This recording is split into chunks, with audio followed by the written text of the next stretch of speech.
فالله يحكم بينهم يوم القيامة فيما كانوا فيه يختلفون ومن أظلم ممن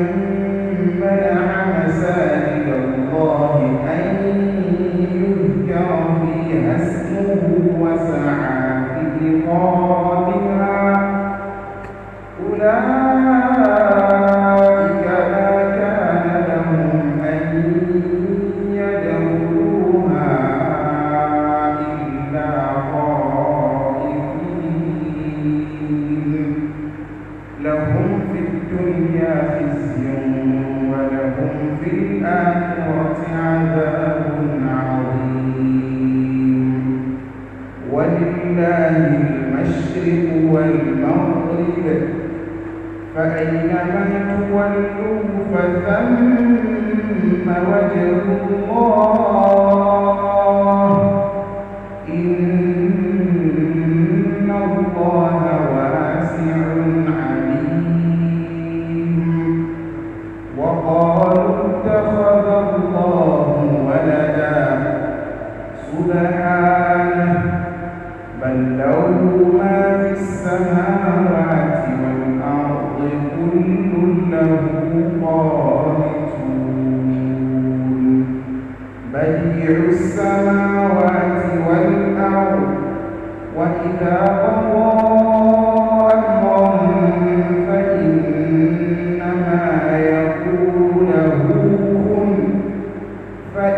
فإنما يقول له كن فيكون وقال الذين لا يعلمون لولا يكلمنا الله أو تأتينا آية كذلك قال الذين من قبلهم مثل قولهم تشابهت قلوبهم قد بينا الآيات لقوم يوقنون إنا أرسلناك بالحق بشيرا ونذيرا ولا تسأل عن أصحاب الجحيم. الحمد لله والصلاة والسلام على رسول الله وعلى آله وأصحابه أجمعين. السلام عليكم ورحمة الله وبركاته. أدعوكم الله أشهد الصلاة والسلام على محمد صلى الله عليه وسلم أتيام على عليه أتيام صحابة أدعوهم يجبوا عجزين ولين كلهم مصادني يوسفوا بيبقى شمان شيء على يفوا بشرف علمي بشرف المعلوم ìmà bí a ṣe máa ń wọn ní pàtàkì rẹ̀ oníkan tí a bá ń kọ́ ń bẹ̀ ní tí àjòkù tàbẹ́ kọ́ ní ọ̀rọ̀ Ọlọ́run Ọba tí ṣe Al-Qur'an Al-Karim ó túmọ̀ sí pé èyí tó ga jù nínú mímà òní afẹ́kọ́ Ànábì sallallahu alaihi wasallam Ànábì ní khayrukum man ta'allama al-Qur'ana wa'allama Ànábì ní ẹni tí ó lórí òní ẹni tó máa Al-Qur'an tó sì kọ́ àwọn ènìyàn ọjọ́ pé ìmọ̀ Al-Qur'an Al-Karim nínú ìmọ̀ tó jẹ́ pé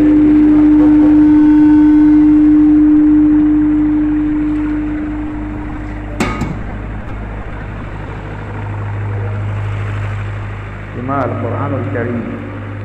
ipò àkọ́kọ́ ni a tò sí nínú ìmọ̀ tí èèyàn máa ń kọ́ tàbí Ọlọ́run kó máa ṣe àlékún ìmọ̀ àmàlò fún ẹnì kọ̀ọ̀kan wa insha Allah ta'ala a máa tẹ̀síwájú nínú àlàyé ọ̀rọ̀ Ọlọ́run Ọba nínú Suratul Baqara àyà 100 àti méjìlá òun la dúró sí ní ọ̀sẹ̀ tó kọjá. Ní ọ̀sẹ̀ tèní a gbé lórí àyá 113 nínú suratu al-Baqara.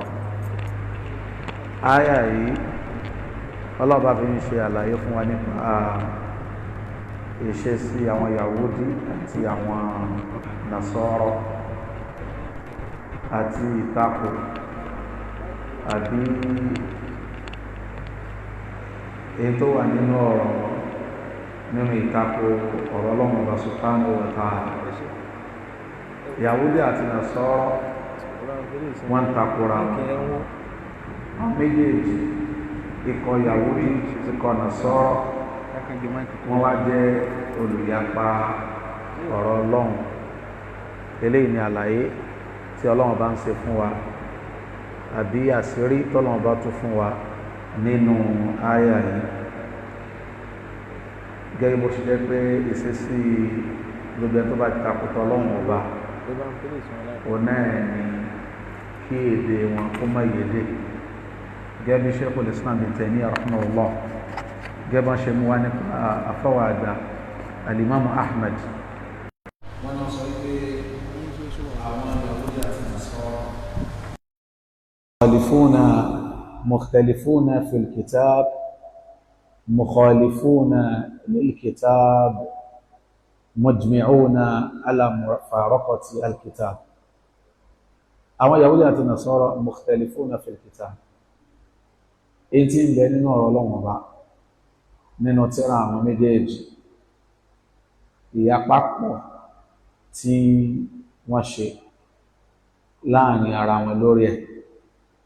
Bákan náà mufarikuna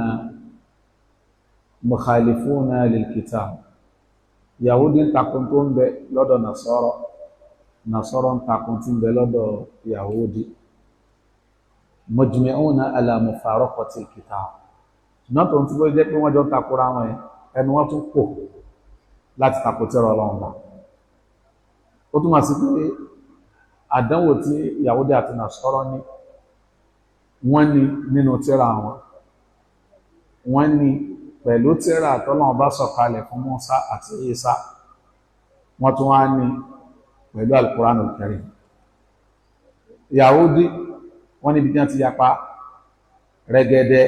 nínú tírà wọn, mukhtalifuna fil kitab. Nasara wọ́n níbi tí wọ́n ti yapa rẹ́gẹ́dẹ́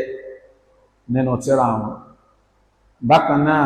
Yahudi àti Nasara náà tún wá ń takò ara wọn, àti Yahudi àti Nasara wọ́n tún wá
lẹ́kọ̀ọ́ aláìmọ̀kan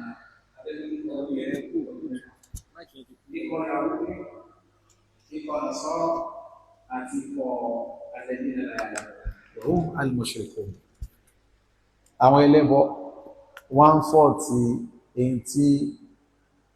Ànábì wa Muhammad náà ń ṣe,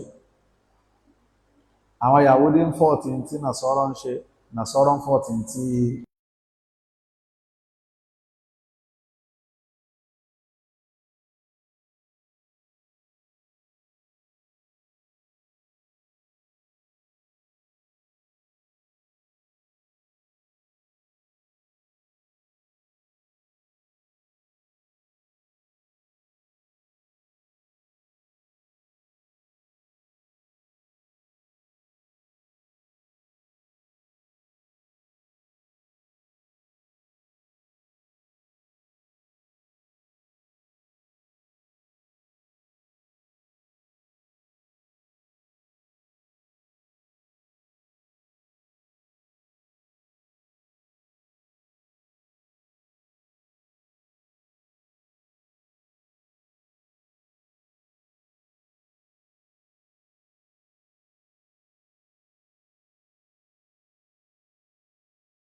ní àwọn tó kí àwọn kọ̀kẹ́ta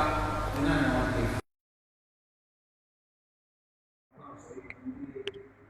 ẹ̀sìn ọlọ́run ọ̀sọ̀tánà àwọn aláàkẹ́sẹ̀sìn ní táwọn kan sí nínú ọ̀sà ọ̀dọ̀dọ̀ àjálẹ̀ àìyàtàdára wà ìdá táwọn sọ fún àrẹ́bì pé bóò ni ó sì sọ ọlọ́run ọba àájọ́sìn fún bóò ni ó ṣe di ẹyọ kan tó sì jẹ́ pé ní iye tí wọ́n jẹ́ tẹ́lẹ̀tẹ́lẹ̀ kò tó dé fàyínà ń kọlù wọ́n ní àwọn ẹlẹ́bọ náà sọ pé inna Muhammadan laysa ala din pé ànábì ò ṣẹ̀sìn pé kìí ṣẹ̀sìn ọlọ́run ọba ní í ṣe wa laysa ala shay pé ń tánàbí náà ń ṣe kò já má nǹkankan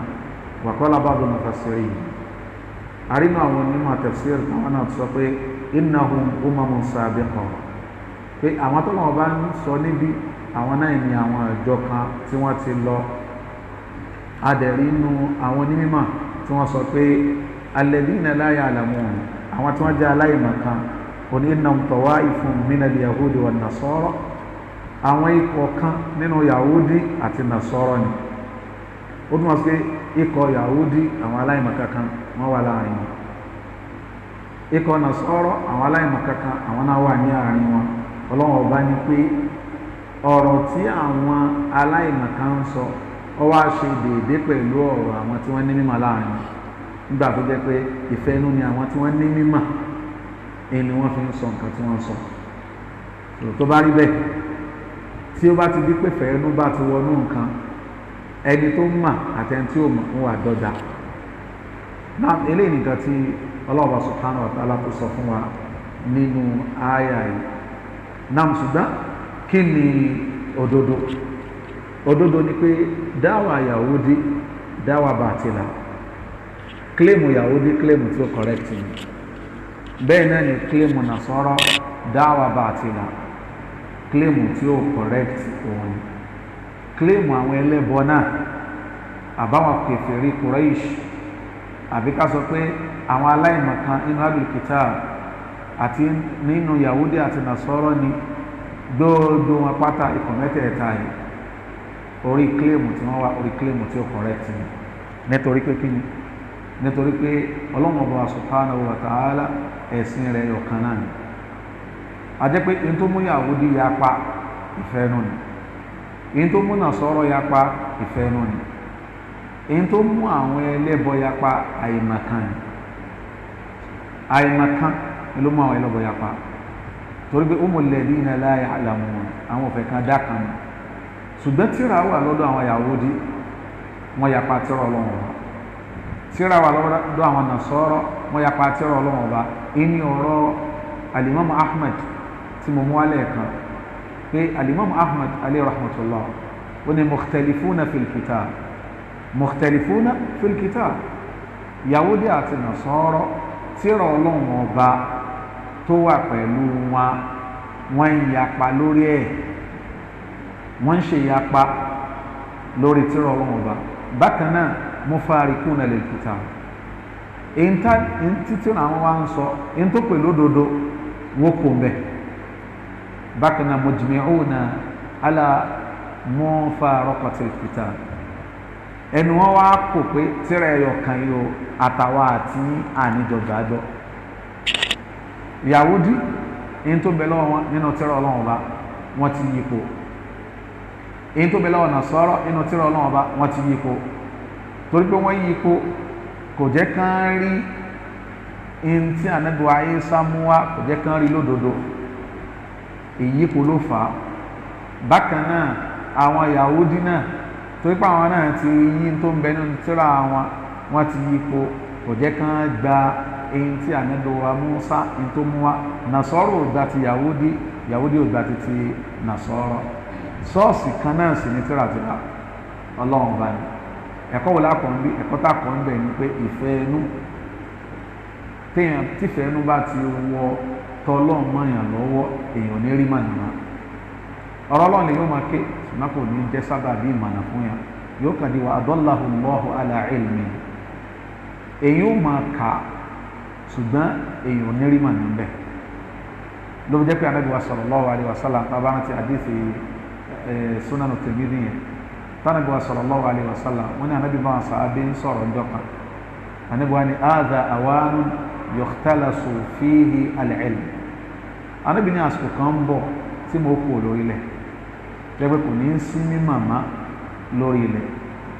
ìkànnì àṣàbà Ànábì Muhammad Ziyad wọ́n ló wọ́n sọ pé ya Rasulallah kayfa yurfa'u al-ilmu wa nahnu naqra'u al-Qur'an ìwà Ànábì bó ní ìmọ̀sífẹ́ kò lórílẹ̀ wa nahnu naqra'u al-Qur'an tó sì jẹ́ pé à ń ké Qur'an à níye máa ké ó ní fa wallah ó ní mo fi Ọlọ́run bá búra Ziyad ló ń sọ̀rọ̀ ó ní la naqra'annahu al-Qur'an à níye máa ké wala nuqri'annahu abna'ana wa nisa'ana bàbá ti ń ké a máa kọ́ àmọ́ wa a máa kọ́ àwọn ìyàwó wa ó ní àwọn ọmọ wa àwọn ìyàwó wa àwọn náà máa kọ́ àwọn ọmọ àwọn ìyàwó ila yawmil qiyamah ó ní Kùránì yìí a máa transfer rẹ̀ tí ó fi di ọjọ́ al-qiyamah ẹ̀wọ̀n tá Ànábì sọ Ànábì ní àsìkò kan bẹ kò ní sí ìmọ̀ lórí ilẹ̀ mọ́ kò ní sí ìmọ̀ lórí ilẹ̀ mọ́ àwọn Yahudi ìmọ̀ ń bẹ lọ́dọ̀ wọn àwọn Nasara ìmọ̀ ń bẹ lọ́dọ̀ wọn náà ilmul kitab ó ń bẹ lọ́dọ̀ wọn ṣùgbọ́n Ànábì wa ń sọ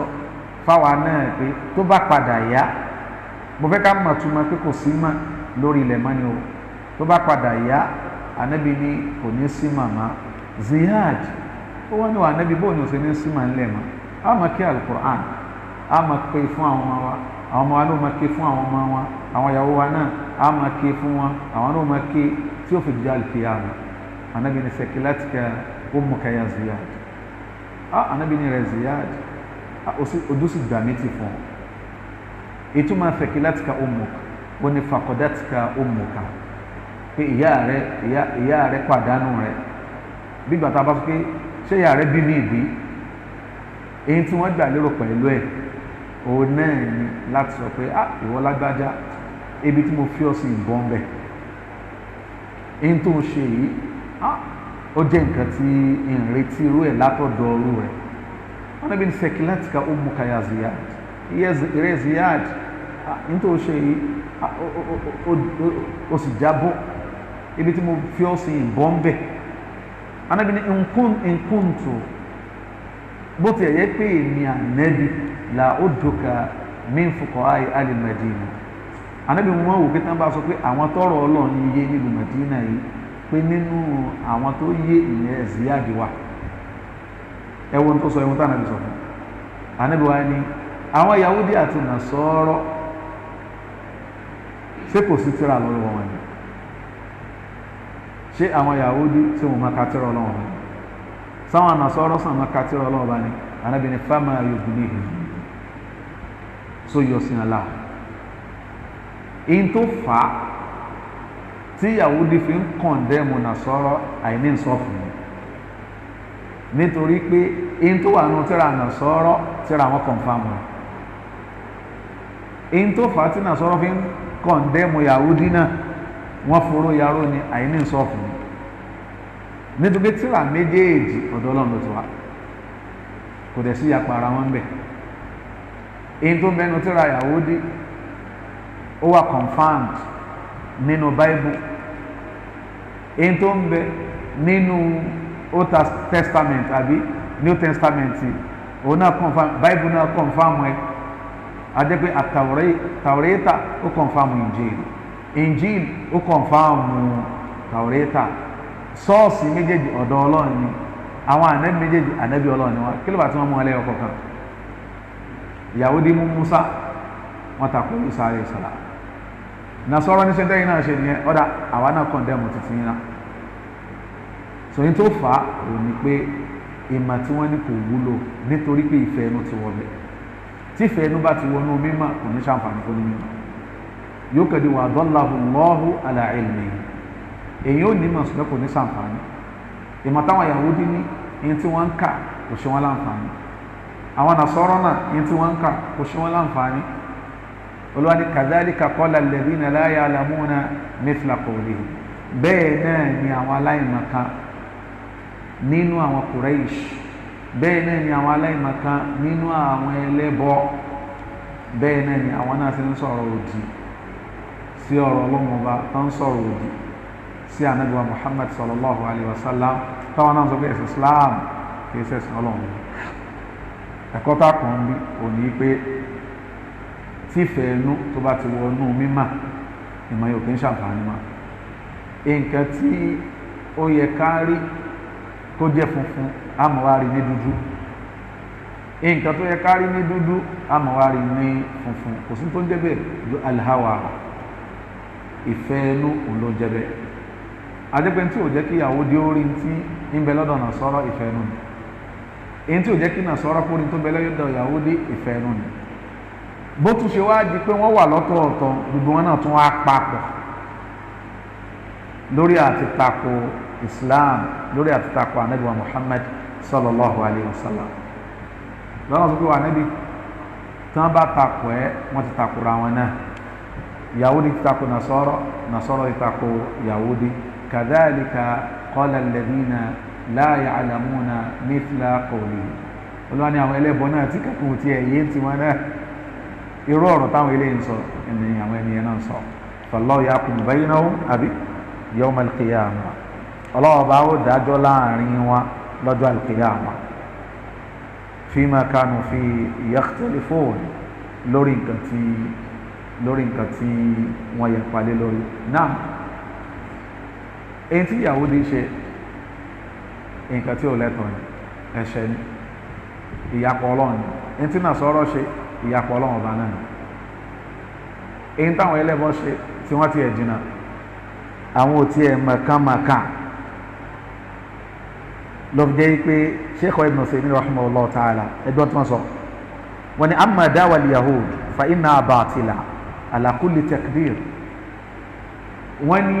gbogbo bí tá a bá rí ká fà á sí èyí tí Yahudi ń kílèmù pé gbogbo tí Nasara tán wà lórí ẹ̀ pé rọ́ ni wọ́n ní ọ̀rọ̀ tí ò wọlé ni li'anna Nasara tó bí àwọn Nasara bila shakkin ala dinin qabla bi'thati nabi sallallahu alayhi wa sallam ìbọn wà lórí ẹ̀sìn kan kó tó di pé Ọlọ́run bá gbé ànábì dìde ẹ̀sìn náà wà lórí rẹ̀ yẹn valid wàá dé kọ́lọ́n tó gbé ànábì dìde ẹ̀sìn táwọn Nasara ń ṣe ẹ̀sìn tó valid ni justice Islam nù ẹ̀sìn tí wọ́n ń ṣe ẹ̀sìn tó valid ni ó túmọ̀ sí pé gbólóhùn tí Yahudi sọ pé laysati Nasara ala shay wàá dé pé Nasara ò lẹ́sìn pé wọ́n sin lọ́wọ́n ọba ọ̀rọ̀ tí ó correct ni wọ́n sin lọ́wọ́n ọba kánábì ò tó dé kí sọ Salman al-Farisi gbogbo alámù àbí Salman al-Farisi ẹ̀sìn ọlọ́wọ́n ọba ló ń wá ẹ rántí pé ìdílé ibi tí wọ́n ti bí ìdílé àwọn tí ń bọ náà ni bó ṣe lọ láti di kíní débi kejì débi di karùn-ún kó tó wá tẹ̀sí ànábì sallallahu alayhi wa sallam pẹ̀lú tó mọ̀ nínú tíra wọn ṣàrántí ìtàn tó gùn ní ṣùgbọ́n gbogbo bí tó ti kọ́ ẹ̀kọ́ èyí tí wọ́n ń pè ní ẹ̀sìn Nasara pátá ibi tó yọrí ẹ̀sìn náà ni pé ànábì kan ń bọ̀ nígbẹ̀yìn ìgbà yàtọ̀ pé ẹni tó jẹ́ páàdì tó jẹ́ àáfà tí Salman al-Farisi kẹ́kọ̀ọ́ lọ́dọ̀ rẹ̀ nígbà tí ó jáde láyé bóyá ẹni ẹlẹ́ni ẹlẹ́ẹ̀karùn-ún ó ń bi léèrè pé bí ma tó sí kí ni nǹkan àsọ́ọ̀lẹ̀ tó sọ fún mi ó ní kò sásọ́ọ̀lẹ̀ kankan má pé la arifu ahadan mi ò mẹ́ni kankan lórílẹ̀ ayé tó wà lórí ẹ̀sìn òdodo má máa sin lọ́wọ́ bá rẹ lọ títí tó fi gbòòrò ànábì kan tí wọ́n gbé dìde nílùú kan tó jẹ́ pé dàbí náà pọ̀ ń bẹ̀ èyí tó sọ Salman al-Farisi di èrò tòsí ìlú Madina nìyẹn ẹ wo wàhálà tó yàn ṣe lálà ìṣe tó yàn ṣe láti ní ẹbọ wá sínú ẹ̀sìn Nasara ẹ̀sìn tó ń ṣe yẹn ibẹ̀ náà ló ti kọ́ ẹ̀kọ́ pé ànábì Ọlọ́run ọba tí ó jẹ́ ànábì ìgbẹ̀yìn májàrò rẹ̀ ibi tó ṣe ìjìra wa ìlú kan tí dàbí inú pọ̀ bẹ́ẹ̀ ni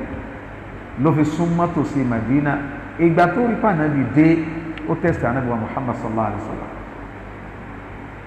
torí pé ó ti kà á nínú tíra wọn pé ànábì yóò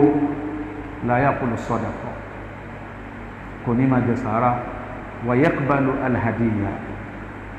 yóò máa gba ọrẹ tán bá ta lọ́rẹ yóò dá bákan náà maktubun bayna katfayn yóò wà láàrin èjìká rẹ̀ sáìn ní pé ànábì Ọlọ́run ọba ni mẹ́tẹ̀ẹ̀ta yìí òun ti kà gbogbo tó kà nínú tíra àwọn yìí táwọn afá rẹ̀ fi kọ òdodo ní gbogbo ló fi jẹ́ pé ìgbà táwọn ẹbí wọ ìlú Madina Salman wá tẹ̀sítẹ̀ fàkọ̀kọ́ olóhùn kankan wá nínú dàbínú wọn wá ní ábí ìsọdàkọ sàárà ní mo rí pé àlejò ní ẹsẹsẹ wọlú ní sàárà tí mo ní fún yín lélẹ̀ ó ní anábì wa sallallahu alayhi wa sallam anábì sallallahu alayhi wa sallam ò náwó sí anábì sọ fún àwọn sàhábà pé kúlù bismillah ẹjẹ tí wọn dé wá fún wa kẹ dákọ lọ́wọ́ bá sọ Salman lọ ó ní àkọ́kọ́ òun ti rẹyọ kanu mẹ́ta ó tún ṣe sà ó tún gbé nǹkan míì wá ní dàbínú ó ní hadhihi lakum hadiyya ọrẹ lélẹ́yìí mo wá fún gẹ́gẹ́ bí gift mi anabi wa sallallahu alayhi wa sallam anabi náwó sí láti jẹ́ńbẹ́ anabi sọ fún àwọn sàbí pé kulu bismillah ọyẹ jẹ́ àjẹun ó ní odi méjì nù mẹ́ta.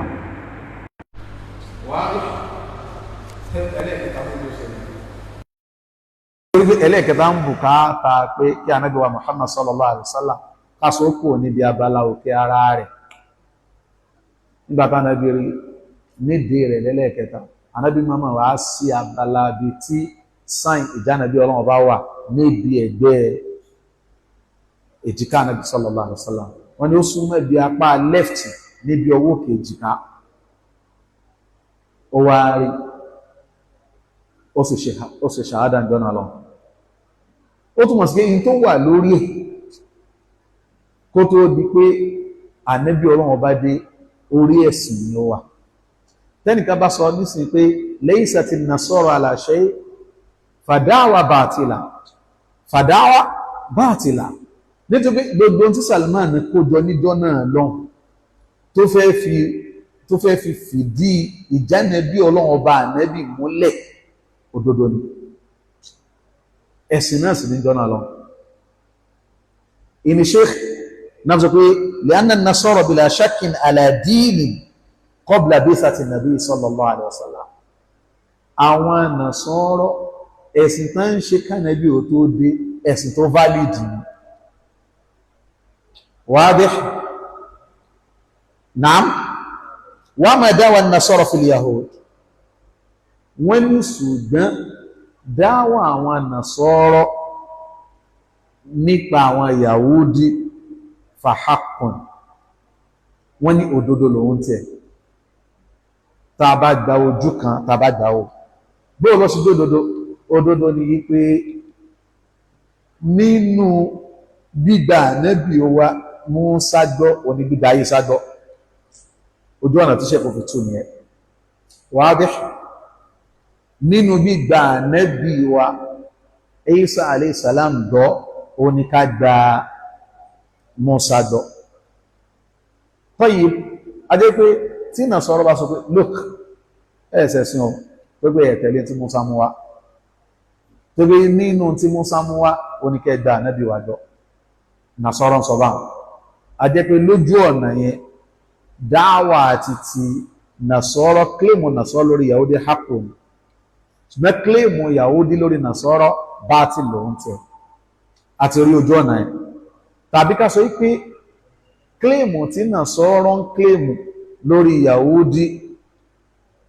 wípé orí irọ́ ni wọ́n wà ní gbogbo ẹ̀sìn wọn a sọ wípé tá a bá dojú kan wò òdodo wà ńbẹ̀ tá a bá dojú kan wò in tó jẹ́ àbùmọ́ wà ńbẹ̀ tó bá gbogbo tán wà lórí rẹ̀ lápapọ̀ pé bátìlì ni kò rí bẹ́ẹ̀ nítorí pé ẹ̀sìn yẹn kọ̀rẹ́kìtì dìgbà tí Ìsá dé wádìí tó bí àwọn ànábì Ọlọ́run ọba gẹ́bí tánàbí sọ ànábì ni kullama halaka nabiyyun tánàbí kan bá ti lọ ànábì ní ó replace ẹ̀ tó bá yí pé Musa alayhi salam nígbà tó lọ nínú tá ń retí òníwà Isa alayhi salam tí Yahudi ò bá gbà ànábì Musa náà ni wọ́n kà kú bá wọn iníṣẹ́ kò sọ pé amma dawa Nasara fil Yahudi fa haqqun èyí tí Nasara kílèmù nípa Yahudi òdodo ni li'anna dinahum nusikha bima ja'a bihi Isa torí ẹ̀sìn tí wọ́n ó ti di tó ti wà ní píparẹ́ pẹ̀lú tí Ìsá mú wá idh innahum yajibu alayhim an yu'minu bi Ìsá torí ọ̀ràn èèyàn ní kí Yahudi gba Ìsá gbọ́ fa idha kadhabuhu lam yakunu ala shay'in min ad-din tán bá ti wá pé Ìsá tán bá ti pè lópòrọ́ a jẹ́ pé wọn ò lẹ́sìn yẹn a jẹ́ pé ẹ̀rí tó wà nínú ni pé al-kufru bi nabiyyin kufrun bil jami' bí yàn bá pè ìkan náà ànábì Ọlọ́run nírọ́ gbogbo ànábì Ọlọ́run lè yàn ti pè lónírọ́ so idhan wọ́n ní tawjihu ọ̀rọ̀ Ọlọ́run bá tún sọ pé wa qalatil yahudu laysatin nasara ala shay' pé ta bá wò nípìnlẹ̀ pé ọ̀ràn ìyẹn ní káwọn Yahudi gba Ìsá gbọ́ èyí tí Yahudi tó sọ fún Nasara kò rí bẹ́ẹ̀ ṣùgbọ́n tí Nasara sọ fún Yahudi pé ẹ ṣe tọ́lọ́run ẹ tẹ̀lẹ́sìn Ọlọ́run bá o wọ́n ní ìyẹn nǹkan tá lè gbà pé ó rí bẹ́ẹ̀ ni Olúwa ní tọ́ agbọ́tàn méjèèjì àwọn eléyìí ní tírà àwọn eléyìí náà ní tírà kadhalika qala alladhina la ya'lamuna mithla qawlihim Olúwa ní àwọn aláìmọ̀kan náà kèfèrí àwọn náà tún sọ orú ọ̀rọ̀ yẹn pé rẹ̀ Muhammad sallallahu alayhi wa sallama ìwọ náà ẹ̀sìn kọ́ ló mú wá yẹ́sẹ̀sìn ní tiẹ̀ náà a jẹ́ yí pé àtàwọn onímọ̀ inú Yahudi àtònímọ̀ Nasara àtàwọn aláìmọ̀ kan nínú àwọn ẹlẹ́bọ gbogbo wọn papọ̀ sójú kan. Kí ni papọ̀ sójú kan wọn? Wọ́n papọ̀ sórí al-kufru bi Muhammadin sallallahu alaihi wasallam. Gbogbo wọn náà tó wá papọ̀ di kèfèrí papọ̀. Olúwa ní fallahu yahkumu baynahum yawma al-qiyamati fima kanu fihi yakhtalifun. Allah subhanahu wa ta'ala ní òun ó dájọ́ láàrin wọn lọ́jọ́ al-qiyama lórí nǹkan tí wọ́n ṣe yapalé lórí. Ay fil khilafi al-waqi baynahum, nípa àyapa èyí tó ń ṣẹlẹ̀ yìí. Wọ́n ní wa ma'lum anna hunaka khilafan bayna al-yahudi wan-nasara. Wọ́n ní tó yé wa ní pé yahudi àti nasara ìyapa wà láàrin wọn. Bal an-nasara al-an mukhtalifuna fi milalihim ba'dihim ma'a ba'd ikhtilafan jawhariyan fil usul. Ẹ rí pé àwọn tí wọ́n jẹ́ àwọn nasara gan láàrin ara wọn, ìyapa tí ń bẹ láàrin wọn ìyapa tó hàn tí ó pamọ́ ni. Hatta níbi ìpìlẹ̀ ẹ̀sìn wọn, bẹ́ẹ̀ náà ni àwọn Yahudi, bẹ́ẹ̀ náà ń dójú àwọn kèfèrí náà jẹ́ olùyapa àwọn mùsùlùmí òdodo àtànẹ́bí wa Muhammad sallallahu alaihi wasallam. Kí lẹ̀ ẹ̀kọ́ta kan bí? Ẹ̀kọ́ta kan bí onídọ́lọ́wọ́ bá sọ́nà al-Qur'an ibi tahsabuhum jami'an wa qulubuhum shatta. Tó bá di bí kátàkù Islam gbogbo àwọn kèfèrí ẹlì rí wọn lẹ́yìn tí wọ́n jọ fẹnu kẹnu, tí wọ́n jọ fọwọ́ kọwọ́, tí wọ́n jọ papọ̀ láì takò ẹ̀sìn Islam. Allah bá sọ fún Ànábì sallallahu alaihi wasallam lẹ́ni tí ó ń fúnilẹ̀ fún Ànábì níbi àti kọ̀kíní àti kejì àti kẹta orí tí wọ́n wà, orí òfò ni wọ́n wà. Tó bá di ọjọ́ al-qiyamah, Allah bá subhanahu wa ta'ala, Allah bó gbé ìdájọ́ kalẹ̀ láàrin wọn. Allah bá yóò gbé ìdájọ́ kalẹ̀. Ẹ̀kọ́ tó wà ní ó ní pé Allah bá subhanahu wa ta'ala ọba onídàájọ́ ni. Alaysa Allahu bi ahkamil hakimin. Bọ́ ìdájọ́ tó náà bó gbé kalẹ̀ láàrin wọn lọ́jọ́ al-qiyamah, Allah bá fi yí àwa mùsùlùmí. فهدى الله الذين آمنوا لما اختلفوا فيه من الحق بإذنه. In táwọn yapa lé lórí yẹn, ibẹ̀ lọ́lọ́run ti fi ẹsẹ̀ àwọn mùsùlùmí lórí. Ṣùgbọ́n gbèdé pé Yahudi ò nígbà fún Nasara, Nasara ò nígbà fún Yahudi, ẹlẹ́bọ náà ò nígbà. Tó bá dọjọ́ al-qiyamah, gbogbo wọn padà ríra wọn pé orí òfò làwọn wà. Ẹni tó wà lórí déédéé, òun náà lẹ́yìn tó bá sin Ọlọ́run ọba, tó bá gbà fún Ànábì Muhammad sallallahu alayhi wa alihi wa sallama. Nínú ẹ̀kọ́ tá kọ́ nínú àyà yìí wọ́n ní pé anna al-umama al-kafira yukaffiru ba'duha ba'dan. Ìṣesí àwọn kèfèrí òun náà nìkan máa kàfàrà ara wọn. Ìṣesí àwọn kèfèrí nìkan máa kàfàrà ara wọn. Wọ́n lè ní sùúrù fúnra wọn, wọ́n yìí ṣe ìsọ́fù pẹ̀lú ra wọn. Ó ní fahum a'da, ó ní gbogbo wọn pátá ọ̀tá ni wọ́n, ba'duhum li ba'd. Àwọn apá kan wọ́n máa ń gbógun ti apá kan yìí. Ó ní wa awliya, bákan náà lápá mi o wọ́n tún wá jẹ́ alájọṣe, wọ́n jọ̀rẹ́ láàrin ara wọn, ọ̀tá ni wọ́n. Náà tó bá di bí pé ká gbógun ti Islam wọn papọ̀. Lórí pé tẹ bá wò nísìn, tẹ bá wo tó ń lọ ní àwùjọ ilẹ̀ Yorùbá yìí, particularly tẹ bá wo bó ṣe ń lọ ní social media, ẹ ní rí irú ẹnájì táwọn ọmọ oníṣẹ̀ṣe yẹn, ẹ ní irú ẹnájì tí wọ́n ń lò lórí Islam láti bàjẹ́, wọn ní lórí ẹ̀ lórí ẹ̀sìn Nasara, bẹ́ẹ̀ ni ẹgbẹ́ kan. Nítorí pé gbogbo wọn pátá ba'sun baynahum shadid, ogun tó ń bẹ láàrin wọn lágbára. Ṣùgbọ́n tán bá ti rí, wọ́n rí Islam gẹ́gẹ́ bí táwọn gbọdọ̀ panu pọ̀ láti sọ pé kò dáa. Bọ̀ ẹ̀kọ́ ta fẹ́ lò níbi bí o ní pé nínú ìṣe àwọn kèfèrí oníkan máa lẹ súnà bú mọ́ ara wọn, kó ń kálukú mọ́ sí fìdí òdodo múlẹ̀ pé ibi tí lágbájá, ibi tó ti dá lélẹ̀, ibi tó ti sí lélẹ̀. Tẹ́ bá wò àwọn Yahudi ò ṣe ìsọ́fù pẹ̀lú Nasara, wọn ṣe dédé pẹ̀lú wọn. Nasara náà àwọn náà wọ́n dá padà fún àwọn Yahudi, àwọn náà ò ṣe ìsọ́fù pẹ̀lú wọn ní gbogbo ọ̀nà. Ẹ̀kọ́ wo làwọn tá jẹ́ mùsùlùmí,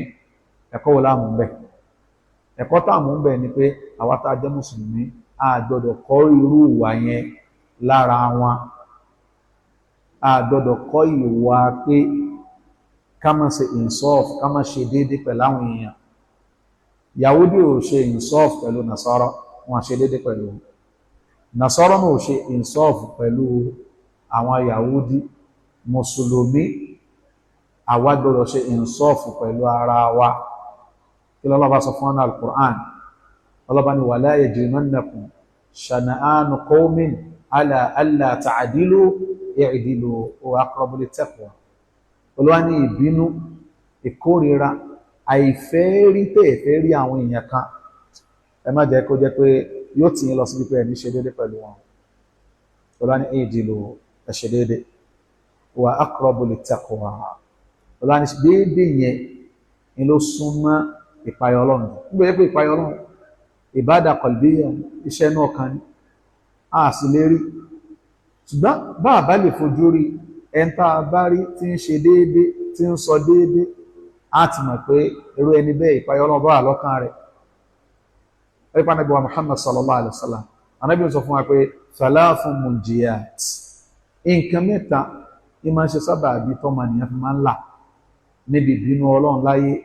níbi ìyà Ọlọ́run lálùkìyámà. Ọ̀kan nínú mẹ́tẹ̀ẹ̀ta òun náà ní kíni, òun náà ní kéèyàn jẹ́ tó jẹ́ onídéédé fi ridha wal ghadab, nígbà tí inú bá ń bí èèyàn àbí nígbà tí inú èèyàn bá yọ. So eléyìí nínú ẹ̀kọ́ ẹ̀yà yìí tó yẹ ká mú ni. Umar radiyallahu ta'ala anhu ó ń sọ fún Aslam, ó ní ya Aslam, rẹ̀ Aslam, ó ní la yakun hubbuka kalafan wala bughduka talafa, la yakun hubbuka kalafa wala bughduka talafa. Ó ní ìbínú rẹ̀ má jẹ́ kó jẹ́ ìbínú àdómá, ìbínú rẹ̀ má jẹ́ kó máa jẹ́, la yakun hubbuka kalafa, má jẹ́ kí ìfẹ́ tó bá ní sí nǹkan má jẹ́ ó jẹ́ ìfẹ́ àdómá, ìfẹ́ àwòmá, wala bughduka talafa, má sì jẹ́ kí ìkórìíra rẹ̀ má jẹ́ kó máa jẹ́ ìkórìíra kó bàjẹ́ kó bàjẹ́, kó wó kó wó. Wọ́n ní Aslam wọ́n bèèrè pé kayfa dhalika ya Amirul Mu'minin, ẹ ṣàlàyé ẹ̀ fún mi Amirul Mu'minin, kí ni ìfẹ́ àdómá, bákan náà kí ni ìkórìíra kó wó kó wó, kó bàjẹ́ kó bàjẹ́. Wọ́n ní Umar sọ pé idha ahbabta, ó jẹ́ pé tó bá nífẹ̀ẹ́ nǹkan ó mọ owó mọ́ kálàfà sọ̀bì, bí ìgbà tí ọmọ kékeré tí wọ́n fẹ́ já ọyàn lẹ́nu ẹ̀, tí wọ́n ń wo mọ́ òbí ẹ̀, tí ń wo mọ́ ìyá rẹ̀, tó jẹ́ pé yóò mọ fúra pé ìyá yìí fẹ́ gbọyàn lẹ́nu mi ni o. Mọ́ nífẹ̀ẹ́ èèyàn nífẹ̀ẹ́ ìwo kókó mẹ́ni. Wala bughduka talafa, bákan náà má kórìíra èèyàn débi wípé kó wó kó wó, kó bàjẹ́ kó bàjẹ́. Ó ní kó wá jẹ́ pé wa idha ghadta, tó bá wá ń bínú sẹ́nìkan, ahabbta li sahibika talaf aw an yatlifa, ó yóò wá wù ọ́ kó jẹ́ pé ọmọ ìyá rẹ̀ káyé rẹ̀ bàjẹ́. Ìfẹ́ mùsùlùmí àti kórìíra rẹ̀ ìmọ̀ndó sórí ìnsọ́ọ̀fù ni. A gbọ́dọ̀ sí orí ìtàwọn Yahudi, ìtàwọn Nasara máa ń ṣe. Ọlọ́run sọ pé i'dilu wa aqrabu lit-taqwa. Olúwa ní ẹ máa ṣe déédé, nítorí pé ìṣe déédé yẹn ni ó ṣàfihàn yín gẹ́gẹ́ bí ẹni tó súnmọ́ ìpayọ̀ Ọlọ́run. A lè rí ìpayọ̀ Ọlọ́run ọba nínú ọkàn ẹnìkankan. Mọ́ta bá ń rí déédé nínú ṣe, nínú sọ, yóò mọ̀ fún wa lára pé lágbàjá ìtọ́tọ̀ àdọ́kan ọ̀ ní ó súnmọ́ pé ó ń payọ̀ Ọlọ́run ọba. Sheikhul Islam Ibn Taymiyyah rahimahullah náà fi máa ń sọ wípé ẹni tó bá fẹ́ sọ̀rọ̀ nípa àwọn ẹlòmíì, nǹkan méjì la bùkátà ọ̀. Àbùkátà al-ilm, in tá fẹ́ sọ yẹn ká fi mà sọ, ní pàtàkì jùlọ tó bá ní ṣe pẹ̀lú condemnation, ká fi ìmọ̀ ká fi sọ, ká má sọ̀rọ̀ lórí ìmọ̀ kan, nítorí tánàbí sọ nípa èèyàn mẹ́ta tí wọ́n ó dájọ́. Nínú nǹkan tánàbí sọ pé ọmọ náà ni ó jẹ́, òun náà ni rajulun lam ya'rifil haqqa, ẹni tí ò mọ̀ òdodo, faqada linnasi ala jahal, ó wá gbé ìdájọ́ láwọn èèyàn lórí ó dájọ́ fáwọn èèyàn lórí ẹ̀mọ̀ kan Ànábì ní fàfin náà ọmọ náà ni ó jẹ́. Tá a bá fẹ́ sọ̀rọ̀ a gbọ́dọ̀ mọ nǹkan tá a fẹ́ sọ nípa ọmọlàkejì wa. Ẹlẹ́ẹ̀kejì òní al-adl, a gbọ́dọ̀ ṣe déédéé pẹ̀lú rẹ̀. Èyí tí déédéé ń bùkátà ó ní pé ẹni tó jẹ́ pé ẹ̀ṣẹ̀ tó yẹ kó ṣẹ̀, ẹ̀ṣẹ̀ tó ṣẹ̀ járe, bóyá ọ̀rọ̀ pé kákan fọ̀rọ̀ bá wí ni, ọ̀rọ̀ ni wọ́n ní ká fẹ́ bá wí, a gbọ́dọ̀ fẹ́ gbà náà pẹ̀lú ọ̀rọ̀. Ẹni tó jẹ́ pé ẹgbà ló yẹ ká fi náà fápẹ́júwe, a gbọ́dọ̀ bẹ́ lórí, torí pé gbogbo eléyìí tá a bá ti ṣe á jáde kúrò nínú òṣùwọ̀n déédéé. lọ́lọ́sọ̀kọ̀ wala yajrimannakum shana'anu qawmin ala alla ta'dilu. Ọlọ́run bá ní ìkórìíra àìfẹ́ àwọn èèyàn kan rí kò gbọdọ̀ mọ́gbé yín láti ṣe déédéé. Al-Imam Ahmad rahimahullah nínú ẹ̀kọ́ yáyè tá a kọ́ lọ́dọ̀ wọn àtàwọn àfáà tí wọ́n ti lọ, wọ́n ní Imam Ahmad rahimahullah arákùnrin kan wà tó jẹ́ pé láyé Imam Ahmad wọ́n pè wọ́n ní Abu Kurayb, àfáà ni wọ́n, àfáà ńlá ní Abu Kurayb. Wọ́n ní tí àwọn èèyàn bá ti wá ń bọ̀ láwọn ọmọ akẹ́kọ̀ọ́ ẹ̀sìn látọ̀dọ̀ Abu Kurayb, Imam Ahmad yóò àmọ́ ṣe kí ni fakana yusni alayhi. Imam Ahmad wa máa sọ pé àfáà dáadáa ni, àfáà ńláńlá ni. Àwọn ọmọ akẹ́kọ̀ọ́ táwọn ń lọ́dọ̀ Imam Ahmad tí wọ́n ń lọ́dọ̀ Abu Kurayb, ó sọ pé tusni alayhi, ẹ̀yin lè máa ń sọ̀rọ̀ wọn dáadáa, àwọn máa ń bà yín jẹ́ ni. Wọ́n ní Imam Ahmad rahimahullah ta'ala wọ́n wà máa sọ pé ma hilati sheikhun salih buliya bi, kó sọ́jọ́ tí mo fẹ́ dà ẹni tẹ́ ń gbọ́rọ̀ rẹ̀ yìí Abu Kurayb tẹ́ ń wò yìí èèyàn dáadáa ni, àfáàrẹ ni, buliya bi, èmi nìkan lọ́lọ́run fi ṣàdánwò fún. Hadha al-insaf, hadha al-insaf, eléyìí ni insaf. Torí pé Sheikhul Islam Ibn Taymiyyah rahimahullah wọ́n ní wọ́n máa ń sọ yí pé innaka ma jazaita man asa Allah fika bimithli an tuti Allah fi. Tẹ́nìkan bá ya pa Ọlọ́run látara tiẹ̀, kò sí ẹ̀san tó lè san fún tó dàbí kí wọ́n tẹ̀lé Ọlọ́run lára ẹ̀. Ẹnìkan ṣàbòsí rẹ̀, ìwọ má ṣàbòsí. Ẹnìkan bọ̀ jẹ́, ìwọ má bà jẹ́. Ma jazaita man asa Allah fi. Kò sẹ́san kankan tó kún tó lè fi san ẹni tó bá ya pa Ọlọ́run látara rẹ̀, kò sẹ́san kan tó lè fi san bimithli an tuti Allah fi, bí kí wọ́n tẹ̀lé àṣẹ Ọlọ́run ọba látara rẹ̀. Nítorí pé àti mọ̀ pé gbogbo nǹkan pátá Ọlọ́run ọba ń tèkì rẹ́kọ́ ní ẹ̀, yóò dẹ̀ sùn oníkálukú lẹ́sàn-án rẹ̀. Ṣé ibi tá a ti lọ wọ́n gbé àwọn Yahudi wọn ṣe ń sọ́fù àwọn Nasara, àwọn Nasara àwọn náà ṣe ń sọ́fù àwọn Yahudi, ẹjẹ́ á ṣe ń sọ́fù ara wọn. So tí wàhálà bá ṣẹlẹ̀, kí wàhálà fìtínà kó má sọ wá dẹni tí ò ní lè ṣe déédéé pẹ̀lú àwọn ènìyàn. Ibn Taymiyyah rahimahullah wọ́n máa ń sọ pé nínú ẹ̀yìn àwọn onísúnnà, nínú ẹ̀yìn àwọn onísúnnà ó ní pé wọ́n máa ń túnra wọn ṣe ni. Bákan náà nínú àbùkù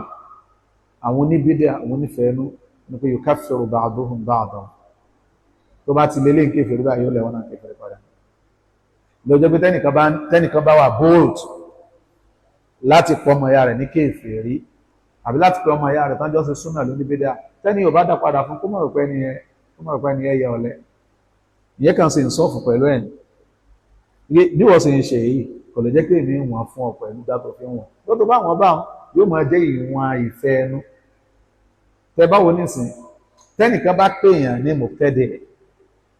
téèyàn ò dẹ̀ lẹ́tọ̀ kó pèèyàn ní mọ̀tẹ́dẹ̀, tí ì bá ṣe ń tọrọ báyé wọ́n máa ń dá padà fúnra wọn. Ní ń tọrọ báyé òun ti mọ̀ wí kí nìyẹn kì í ṣe oró tó dá mi ni mo dá ọ. Sọtẹ́ bá rẹ̀ tó ń kàn ń wòran tó gbà wọ́n sì ti lẹ́ tipẹ́ tó ń kàn rámbá tiẹ̀ lọ, ó ń ṣe ìsọ́ọ̀fù ni. Wa ìlà tó bá yẹ pé rọ́ọ̀fù kò sẹ́ni tí wọ́n gbé ẹnu ẹ̀ fún alágbàfọ̀, but beyond the tá à ń ṣe nílé ayé á jábọ̀ fọlọ́n ọba lálùkìyàmà náà, á jábọ̀ fọlọ́n lálùkìyàmà. Ma jazaita man asa Allah fika bimithli an tuti Allah fi wa in imru'un shatamaka aw ayyaraka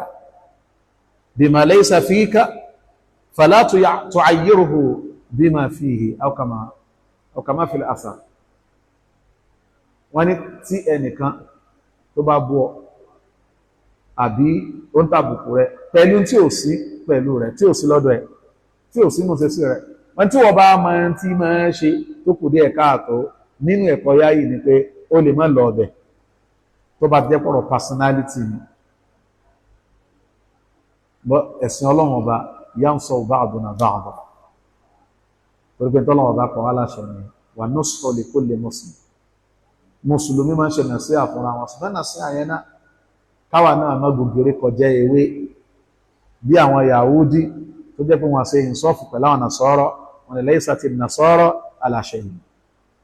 pé irọ́ ni Yahudi, irọ́ ni Nasara ń ṣe. wa qalati Nasara laysati Yahudi ala shay'in. Àwọn sọ́n ṣe kẹ́yìn náà fẹ́ sọ ni ẹ̀yin náà ẹgbà tí náà ẹ̀yin náà gbádùn.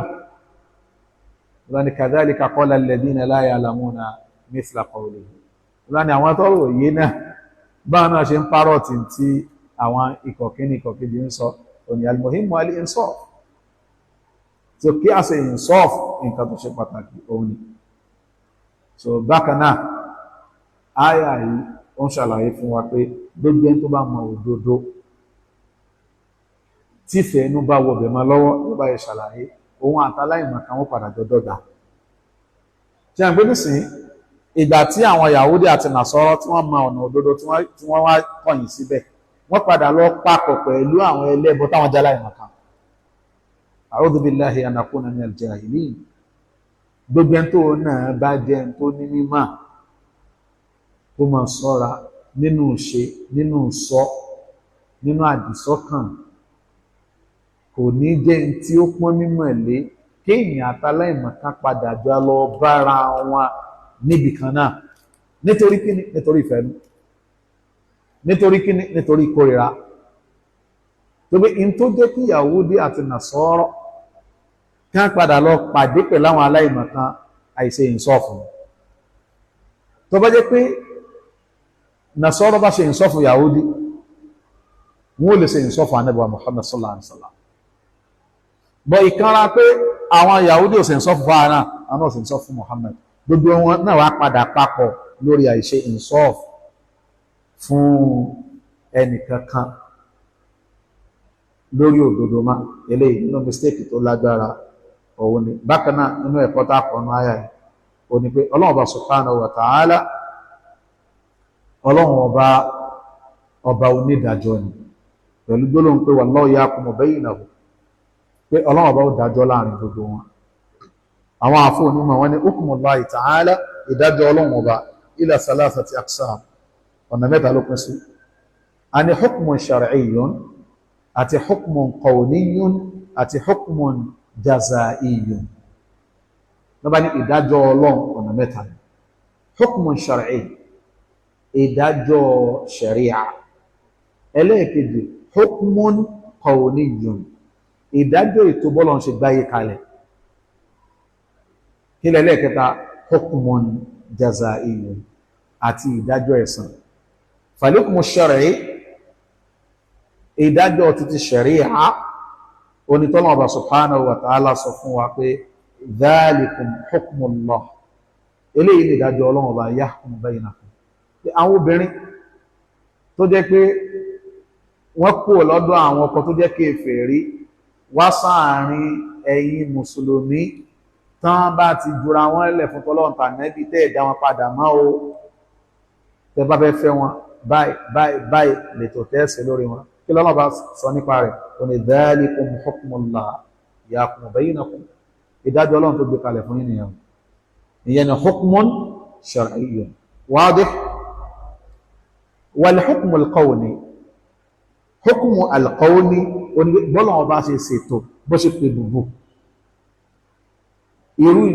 Irú ẹni tí kan nínú ọmọ ya Yusuf tó sọ pé falan abraha al-ard hatta yadhana li abi aw yakuma Allahu li.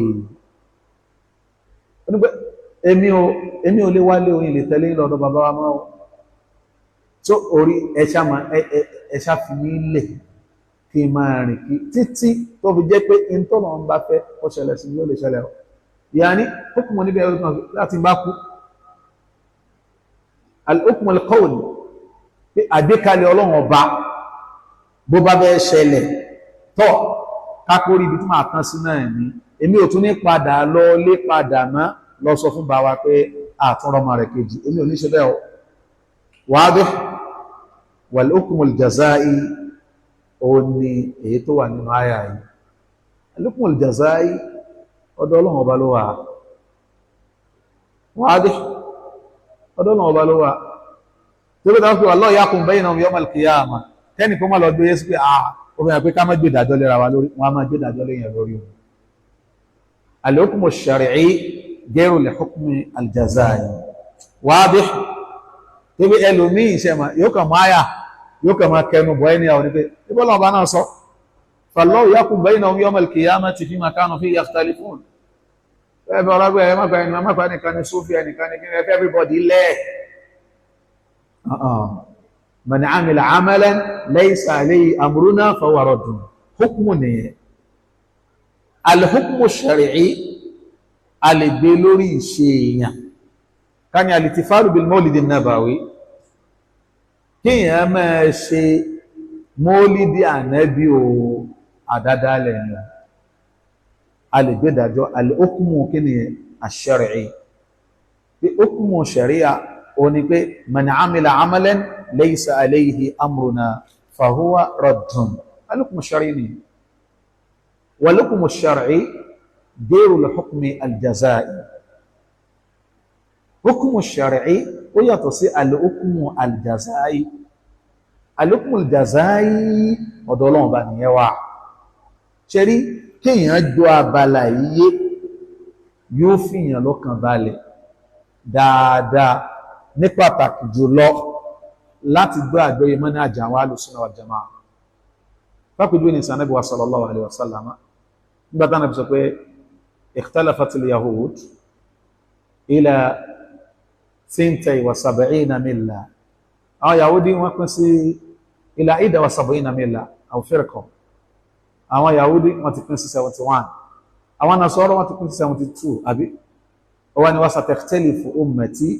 ila 73 milla Ànábì ní àwọn àlùmọ̀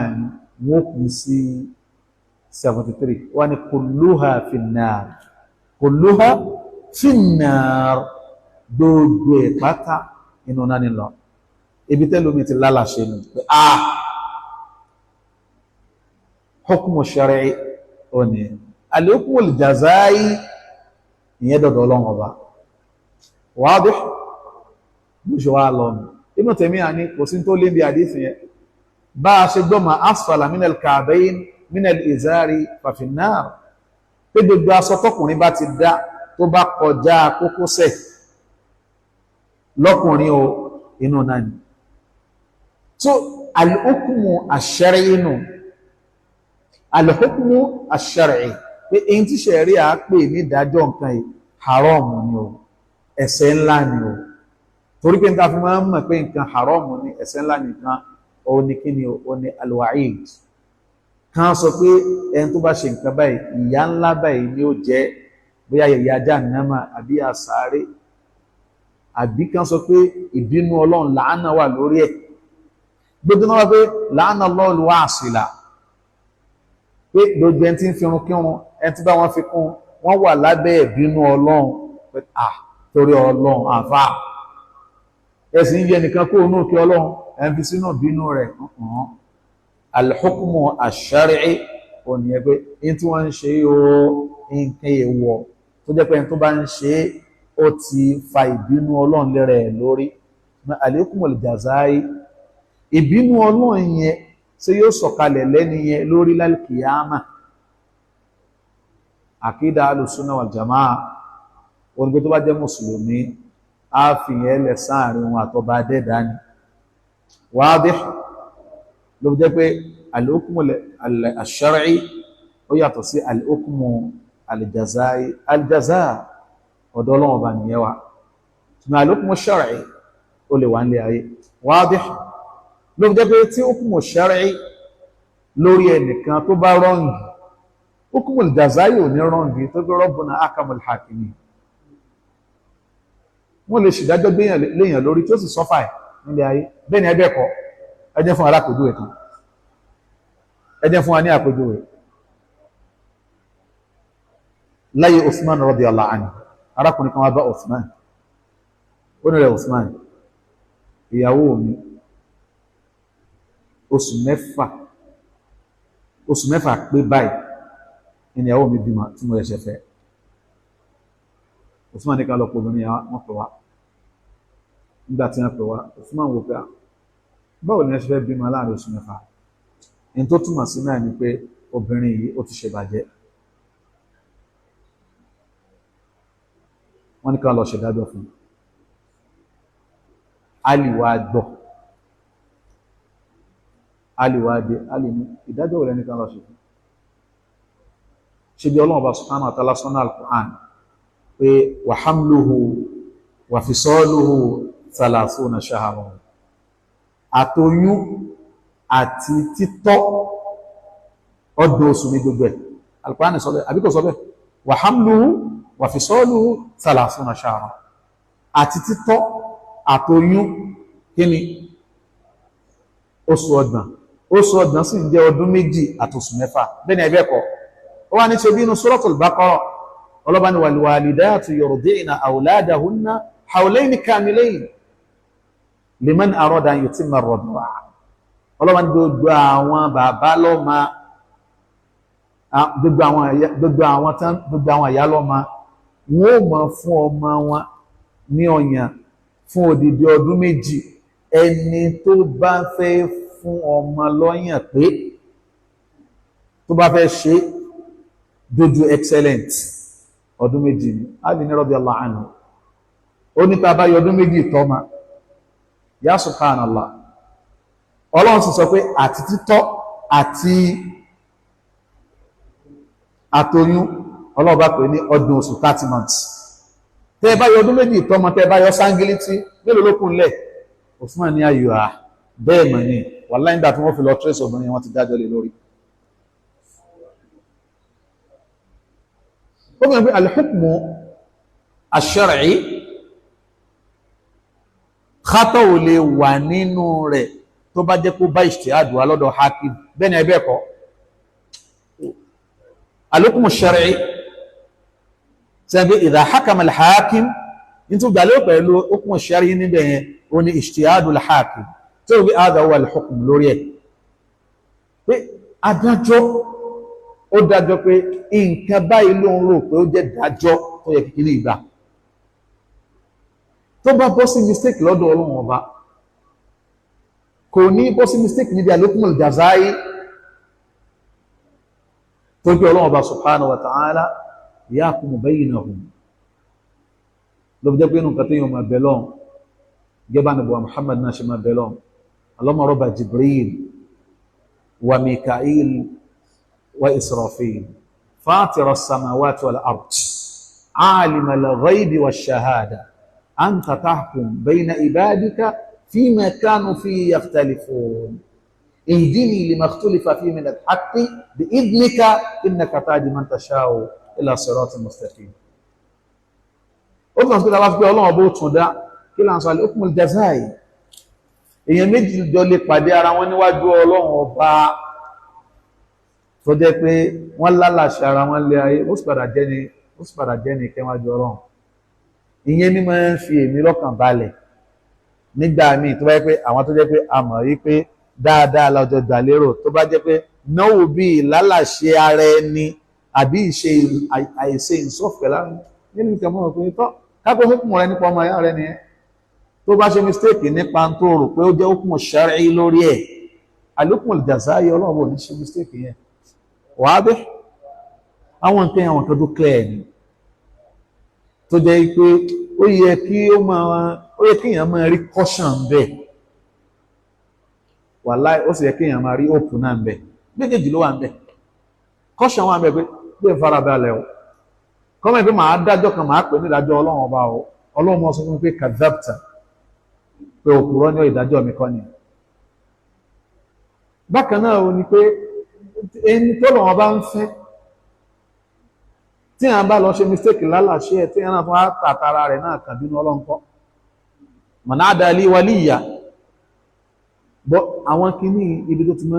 tá a ti máa ń bùkátà rẹ̀ òun náà ni pé kákọ́kọ́ understand pé a gbọ́dọ̀ ṣe ìsọ́ọ̀fù pẹ̀lú ra wa ìyẹn jẹ́ mùsùlùmí o ìyẹn jẹ́ kèfèrí o ká ṣe ìsọ́ọ̀fù wal ìsọ́ọ̀fù aziz ìsọ́ọ̀fù ó dùn sọ lẹ́nu ni o ó dùn sọ lẹ́nu pé ẹja ṣe déédéé ẹ má jẹ́ àyànra wa jẹ ẹ má jẹ́ àṣàbòsí ara wa almuhim ọ̀rọ̀ lọ́n pé fallahu yahkumu baynahum yawm al-qiyamah èwo nínú hukumu yẹn hukumu al-jazaa'i pé kálukú bẹ̀rẹ̀ san tó tọ́ sí ní al-qiyamah so wallahu a'lam wa sallallahu wa sallam wa barak ala nabiyyina muhammadin wa alihi wa sahbihi ajma'in